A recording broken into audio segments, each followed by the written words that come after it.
అది ఎట్లా అయిందంటే నేను చదువుకుంటున్నా, నాది ఎంసీఏ ఫస్ట్ సెమిస్టర్ నడుస్తుంది. నేను హన్మకొండలో అప్పుడు హాస్టల్లో ఉన్నా, నేను హాస్టల్లో ఉన్నాను.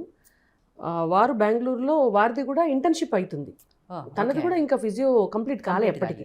ఇద్దరం చదువుకుంటున్నాం. అయితే తనను బెంగళూరు నుంచి వాళ్ళ పేరెంట్స్ పిలిపించారు. నన్ను మా అమ్మ నాన్న ఇంటికి రమ్మని చెప్పింది. ఇంటికి పోయిన తర్వాత విషయం చెప్పారు. విషయం చెప్తే పెద్దగా వాస్తవం చెప్పాలంటే మా పేరెంట్స్కు కూడా అప్పటికప్పుడు పెళ్లి చేయాలని ఏం లేకుంటే సరే చూద్దాం అని అనుకుంటున్నాం కదా, ఒకసారి చూద్దాము, అయితే అయింది లేకపోతే లేదు అన్నట్టుగా అనుకున్నారు. పెళ్లి చూపులు పెట్టిర్రు సండే. అది కూడా మళ్ళీ సండే మిస్ అయితే నాకు మండే నాకు కాలేజు, మండే ఆయనకు కాలేజ్, వెళ్ళిపోవాల్సిందే. సో తనప్పుడు మల్లిగే హాస్పిటల్లో వర్క్ కూడా చేస్తుండే బెంగళూరులో. సో వెళ్ళిపోవాలి. సరే వచ్చినాం చాలా క్యాజువల్ పెళ్లి చూపులే, పెద్ద ట్రెడిషనల్ పెళ్లి టైప్ ఆఫ్ పెళ్లి చూపులు కూడా ఏం కాదు, చాలా క్యాజువల్ పెళ్లి చూపులు. అట్లా చూసుకున్నాం. తర్వాత పెద్దగా నేనేమి నో చెప్పలేదు, తను కూడా మరి తను వాళ్ళ ఇంట్లో ఏం చెప్పారో నాకు తెలియదు. సో తర్వాత అయితే ఓకే అనుకున్నారు, పెళ్ళి అయిపోయింది. పెళ్లి చూపులకి అండ్ పెళ్ళికి ఎంత గ్యాప్ వచ్చింది అంటే 6 months ఉండే అంటే పెళ్లి చూపులు అయిపోయిన తర్వాత మళ్ళీ కొన్ని రోజులు దాకా ఎవ్వరము ఏమీ మాట్లాడలా. ఇటు సైలెంట్గానే ఉన్నాం, అటు సైలెంట్గానే ఉన్నారు. ఒక 2 నెలలు 3 నెలల తర్వాత మళ్ళీ సడన్గా డిస్కషన్ ఓపెన్ అయింది. అంటే ఎందుకంటే అప్పుడు నాది కూడా పెద్ద సీరియస్ ఏం కాదు అది. ఎందుకో మా మామయ్య గారు 2-3 సార్లు మా నాన్నగారితో అన్నారట, ఒకసారి చూడండి బాబుని చూడండి, లేదంటే ఒకసారి పిల్లల్ని చూపిద్దాము, బాగుంటారు వాళ్ళిద్దరూ, బాగుంటుంది చూద్దాము అని. కొద్దిగా మా మామయ్య గారు కొంచెం ఎక్కువ చనువు తీసుకొని 2-3 సార్లు మా నాన్నని టచ్ చేశారు. సరే మా నాన్నగారికి కూడా పెద్దగా ఆబ్జెక్షన్ చెప్పడానికి తనకు కూడా ఏం అనిపించలేదు. మళ్ళీ అది అట్లా బ్రేక్ అయింది. వాళ్ళే అడగని అని వీళ్ళు చూశారు, వీళ్ళే అడగని అని వాళ్ళు చూశారేమో బహుశా తెలీదు. మేము మా చదువుల మీద పడిపోయినాం కాబట్టి దాని గురించి పెద్దగా పట్టించుకోలే. తర్వాత మళ్ళీ ఓకే అనుకున్న తర్వాత మాత్రం అసలు ఆగలేదు. ఇక ఓకే అనుకున్నాక వారం రోజులకే ఎంగేజ్మెంట్ అయింది. ఎంగేజ్మెంట్ అయినాక 16 రోజులకే పెళ్ళయింది అంతే. ఓకే, బట్ పెళ్లి చూపుల తర్వాత టైం తీసుకున్నారు కానీ వన్స్ ఫిక్స్ అయిపోయిన తర్వాత మాత్రం గ్యాప్ లేదు. ఫిక్స్ అయిపోయిన తర్వాత అంతే, వారానికి పెళ్లి చూపులు అయినా ఎంగేజ్మెంట్ అయినాక 16 రోజులకే పెళ్ళి అంతే. పెళ్లి చూపులు చూసి వెళ్ళిన తర్వాత మీ ఇంట్లో ఎలాంటి డిస్కషన్ జరిగింది? ఎందుకంటే 6 months ఎందుకు సైలెంట్గా ఉండాల్సి వచ్చింది? I don't know exactly. Okay, so పెద్దవాళ్ళు ఏం మాట్లాడుకున్నారు, ఏం జరిగిందని? బెంగళూరు వెళ్ళిపోయాను.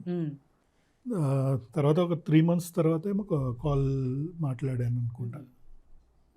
అంటే అది మళ్ళీ కదిలాక అది మళ్ళీ పెళ్లి చూపులు అయిపోయిన తర్వాత లాస్ట్కి మళ్ళీ ఎప్పుడైతే టాక్స్ నడిచాయో అప్పటి నుంచి మళ్ళీ మాట్లాడుకున్నారు, ఫోన్లో మాట్లాడుకోవడం అంతే. తర్వాత మళ్ళీ ఎప్పుడు డైరెక్ట్గా కలవలేదా 6 నెలల టైంలో?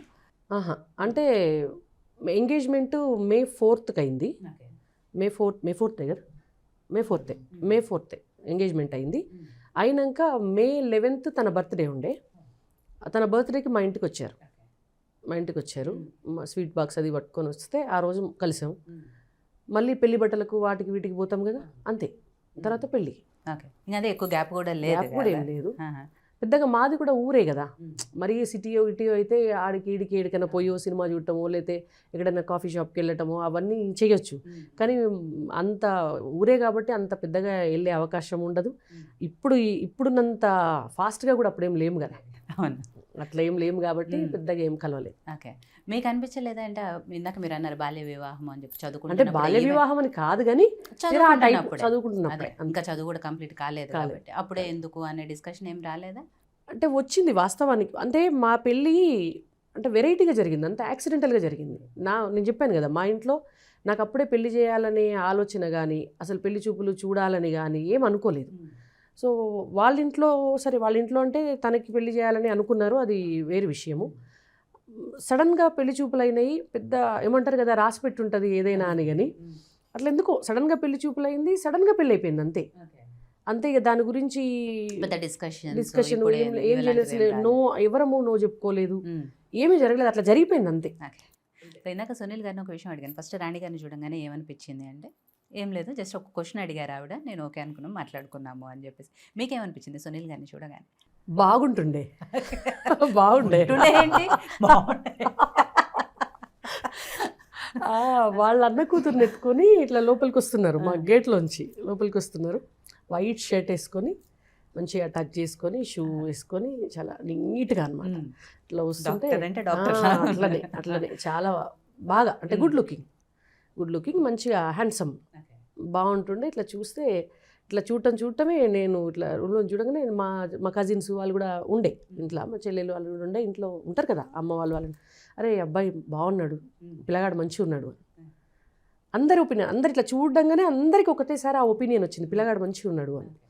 సో చూడంగానే ఆ ఇంప్రెషన్ ఉంటుంది కదా బాగున్నాడు అని, అంటే మనం ఆ పాజిటివ్ ఒపీనియన్తో ఉంటాం కాబట్టి అది బాగుండే. మాట్లాడేటప్పుడు మాత్రం 1-2 సార్లు ఒక విషయం చెప్పిండ్రు, నేను ఉద్యోగం చేసుకోవాలి, నేను ఏదన్నా అంటే నేను బిజినెస్ చేసుకోవాలి, అట్లా నాకైతే అది ఇంట్రెస్ట్ అని తనకి ఎట్లయితే చెప్పినాను, తను ఒక విషయం పదే 2-3 సార్లు చెప్పినాను, నేను అంత పెద్ద క్లెవర్ కాదు, నేను అంత పెద్ద మరీ డిస్టింక్షన్ స్టూడెంట్ నేను కాదు, నేను యావరేజ్గా చదువుతాను అని ఆ మాట 2-3 సార్లు చెప్పారు నాకు. 2-3 సార్లు చెప్తే సరే ఓకే పర్వాలేదు, మీరు ఏం చదవకపోయినా పర్వాలేదని నేను అన్నా. అంతే. ఆల్రెడీ చూసి పడిపోయిన తర్వాత ఇంకా చదువుతో ఏంటి సంబంధం? నేను డాక్టర్ అని తెలిసినాక కదా పిలిచి పెళ్లి చూపులు చూసుకుంది, మరి ఇంకా మీరు- చదవకుండా ఒకవేళ చెప్పారు చూసి కదా. అనేది ఉండదు కదా. డాక్టర్ అని తెలిసిన తర్వాత అయినా చూసాకైనా వద్దనొచ్చు కదా, ఆవిడకి ఆల్రెడీ మీరు నచ్చారు కాబట్టి అంటే చదువు అది గురించి ఎక్స్ట్రా క్వాలిఫికేషన్ చదువు అనేది.